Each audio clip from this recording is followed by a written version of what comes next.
네, 앞서도 전해드린 것처럼 오늘 주식시장이 급락세네요. 삼성전자와 하이닉스 주가가 크게 떨어지면서 코스피가 8,000선 아래로 내려갔습니다. 일각에서는 반도체 거품론에 대한 우려까지 나오고 있는데요. 주식시장과 환율 그리고 부동산 등 다양한 경제 이야기 정철진 경제평론가와 함께 짚어보겠습니다. 어서 오세요. 네, 안녕하십니까. 안녕하세요. 하루하루를 참 예측할 수가 없는데 네. 오늘은 또 급락입니다.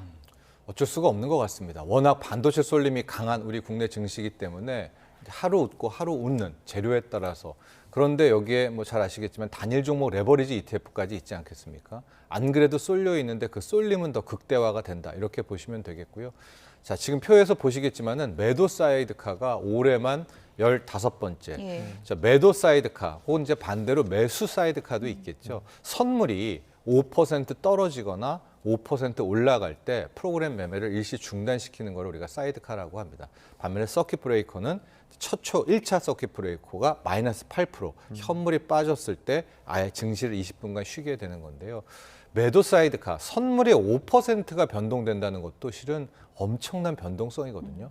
시장이 여러분 5% 이자율을 생각해 보십시오. 5%를 그 순식간에 위로 혹은 아래로 간다라는 것이 그만큼 얼만큼 우리의 반도체 쏠림이 심한가, 그 여파를 우리가 여실히 또 보는 그런 대목입니다. 네, 일각에서는 지금 뭐 말씀해주신 그 쏠림과 함께 반도체 거품론이 계속해서 나오고 있잖아요. 또 장이 이렇게 안 좋으니까 이런 어떤 우려들이 많이 좀 커지는 것 같아요. 근데 아직까지 거품론을 논하기에는 좀, 왜냐하면 거품이라는 것은 벌어들이는 돈이 없는데 그에 비해서 과대평가를 받았을 때 문제 아니겠습니까? 그런데 지금 삼성전자, 하이닉스, 또 앞서 우리 실적 발표 먼저 했던 마이크론 같은 경우도 실적은 어마어마한 것이죠. 네. 그러나 주가가 그 어마어마한 실적보다도 더 과대평가되지 않았는가라는 이제 그런 의문들을 계속해서 테스트하는 국면이다라고 보시면 되겠습니다. 네, 여러 가지 근데 발언들이 또 경고 신호로 또 인식되고 있긴 합니다. 네. 마이클 버리 투자자 같은 경우는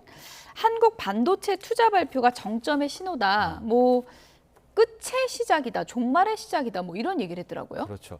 순서상을 보면 메타 이야기를 먼저 하고 그걸 본 또 마이클 버리의 코멘트, 이렇게 가는 게 맞을 것 같은데요. 메타, 우리가 알고 있는 바로 그 메타 플랫폼을 씁니다. 예. 여기가 그동안에는 자기가 뭐 있는 돈 없는 돈 다 끌어 모아서 끝판왕 투자를 하겠다.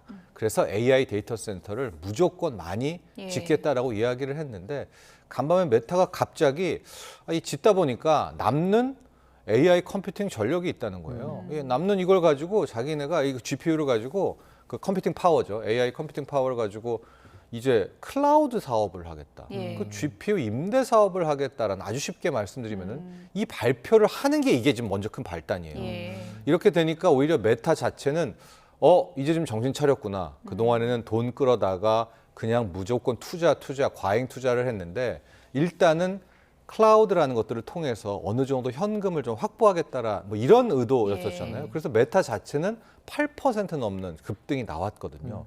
그런데 이제 여기서부터가 문제입니다. 왜냐?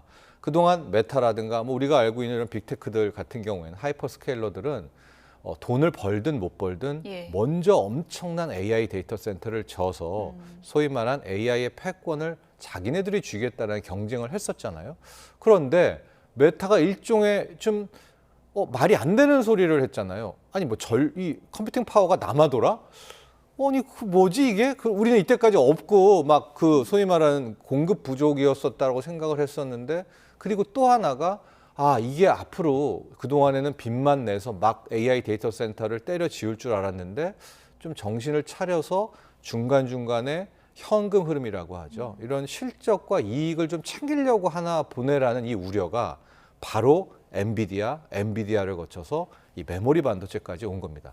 왜냐하면 이런 하이퍼스케일러라든가 빅테크들이 막 무자비한 투자를 해서 가장 큰 혜택을 본 게 실은 엔비디아였었고요. 예. 그 끝판왕, 근본의 극단의 수혜를 본 건 그 소위 말한 엔비디아 AI 칩 안에 들어가는 또 우리의 메모리 반도체. 이제 메모리 반도체는 HBM뿐만이 아니라 D램 품기 때문이기도 하는데, 그러니까 가장 많은 혜택을 본 이 메모리 반도체가 예. 정반대로 보면 가장 큰 피해를 보겠네라고 해서 이제 마이크론이 10% 넘는 폭락을 한 거고 우리까지 무너졌는데, 이 대목에서 이제 마이클 버리가 또 등장을 한 겁니다. 참고로 마이클 버리의 포지션을 보면 우리 삼전 닉스의 공매도는 안 쳤더라고요. 그러나 엔비디아의 공매도 포지션은 좀 늘 가져가고 있는 건데 우리가 이제 얼마 전에 3대 메가 트렌드 프로젝트를 발표를 하면서 호남에 서남권에 이제 400조, 800조 투자를 이제 약속을 했잖아요. 그게 오히려 마이클 버리 입장에서는 예. 자기는 그것이 일단 그러니까 잘 되다 잘못됐다가 아니라 하나의 정점에 대한 신호. 아, 여기에 이렇게 돈을 막대하게 막 쏟아붓는다고 한국의 메모리 반도체가 그건 바꿔 말하면 이제 마이클 버리 생각입니다.